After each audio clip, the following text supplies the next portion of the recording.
क्या कर रहे हैं यहाँ क्लास छोड़ के?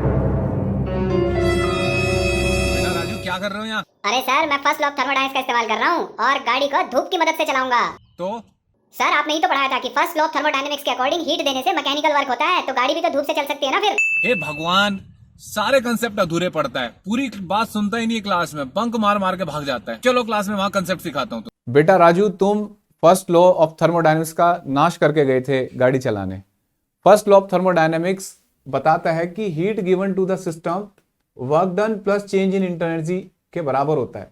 ये लॉ की लिमिटेशन है पॉसिबिलिटी और रिवर्सिबिलिटी। कोई प्रोसेस पॉसिबल है ये नहीं बता पाता और कोई प्रोसेस रिवर्सिबल है ये नहीं बता पाता। तो आज हमने सीखा कि धूप से डायरेक्ट गाड़ी ऐसे नहीं चल सकती।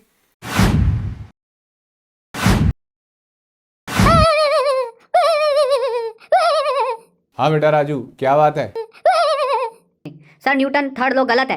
सर, आज मुझे प्रिंसिपल सर ने मारा, मेरा गाल तो बिल्कुल लाल हो गया सर, और बहुत चक्कर आ रहे हैं मुझे। लेकिन प्रिंसिपल सर के हाथ पे तो कुछ भी असर नहीं पड़ा। थर्ड लॉ के अकॉर्डिंग उनके हाथ पे उतना ही फोर्स नहीं लगना चाहिए था, उतनी चोट नहीं लगनी चाहिए थी। अरे बेटा, लॉ फेल नहीं हुआ करते, फेल तुम होते हो जब एग्जाम में पढ़ के नहीं जाते। देखो, ये न्यूटन थर्ड लॉ है, इसके अकॉर्डिंग ऑब्जेक्ट ए और ऑब्जेक्ट बी, कोई भी फोर्स हो, किसी भी नेचर का फोर्स हो, हमेशा इक्वल एंड अपोजिट फोर्स लगता है इन दोनों के बीच में। ठीक है, चाहे वो फोर्स अट्रैक्टिव हो चाहे वो रिपल्सिव हो। जब प्रिंसिपल ने तुम्हारे गाल पे थप्पड़ मारा तो हाथ पे और गाल पे इक्वल एंड अपोजिट फोर्स था, लेकिन हाथ एक हार्ड टिश्यू है और लेस सेंसिटिव है, और गाल सॉफ्ट टिश्यू है और मोर सेंसिटिव है, इसलिए तुम्हें ज्यादा फोर्स फील हुआ।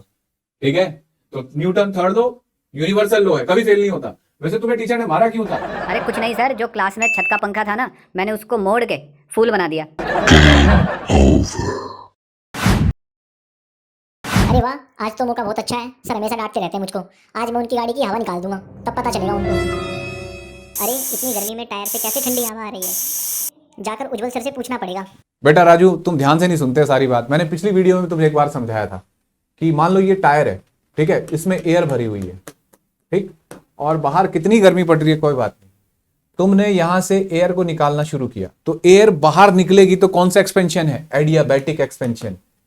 और एडियाबैटिक एक्सपेंशन में बच्चों क्या होता है?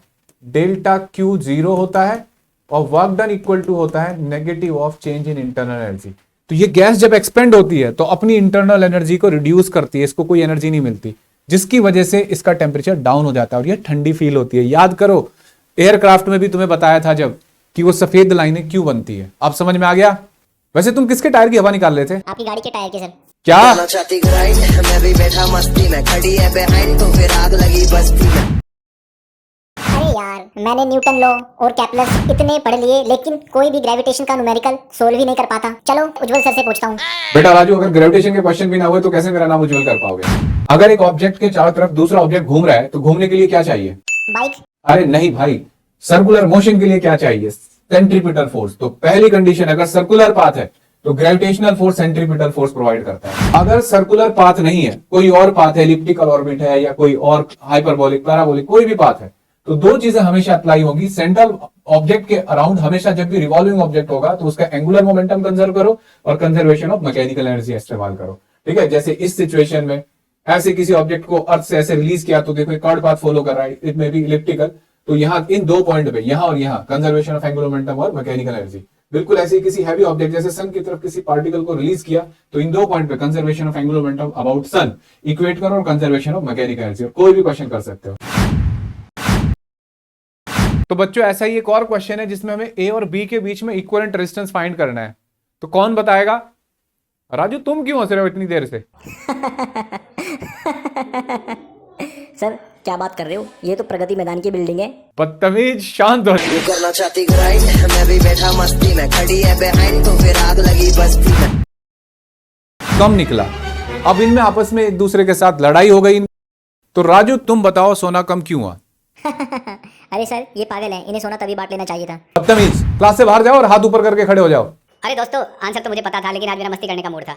आपको पता है जी की वैल्यू इक्वेटर पे कम हो जाती है, इसलिए वहां सोने का वेट कम हो गया था। क्या आपको आंसर पता था? कमेंट बॉक्स में लिखना।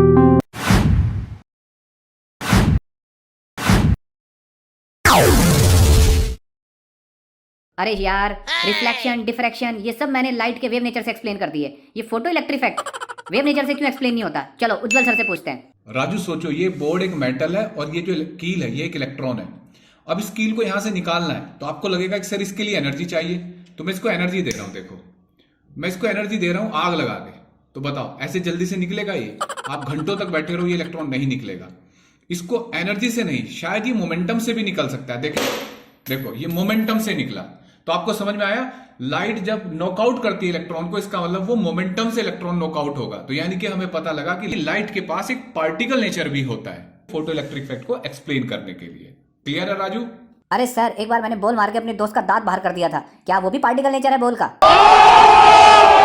छाती ग्राइंड, मैं भी बैठा मस्ती में, खड़ी है बिहाइंड तो फिर आग लगी बस्ती। तो बच्चों इस क्वेश्चन को सॉल्व करेंगे। राजू तुम भी सॉल्व करके दिखाओगे इस क्वेश्चन को?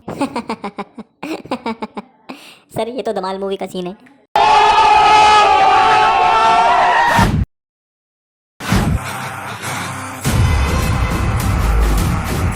लॉकडाउन में घर में रह के मेरे तो घुटने जाम हो गए, अपन झुकेगा नहीं।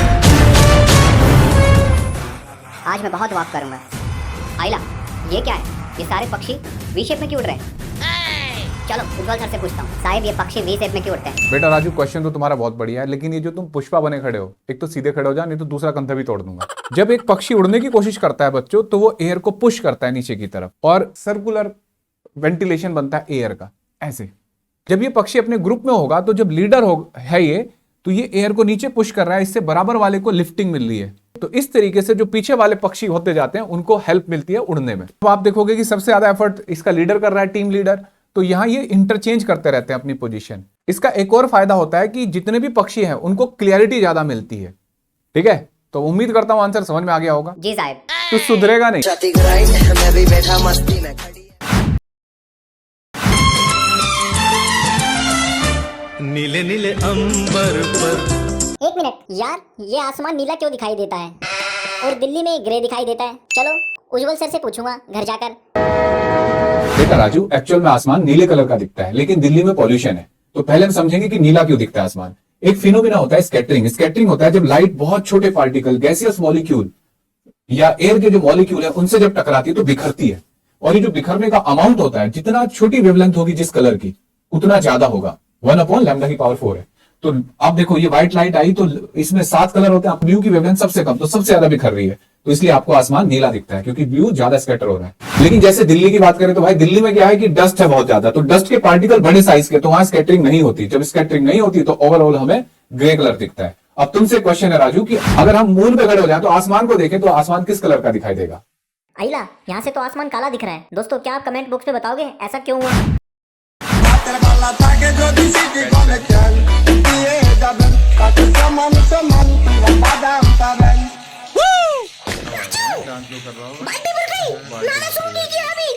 मेरे टैलेंट की तो किसी को कदर ही नहीं। आइला, मम्मी को कैसे पता लगा कि बाल्टी भर गई है? इसके पीछे का क्या साइंस है? चलो उज्जवल सर से पूछता हूँ।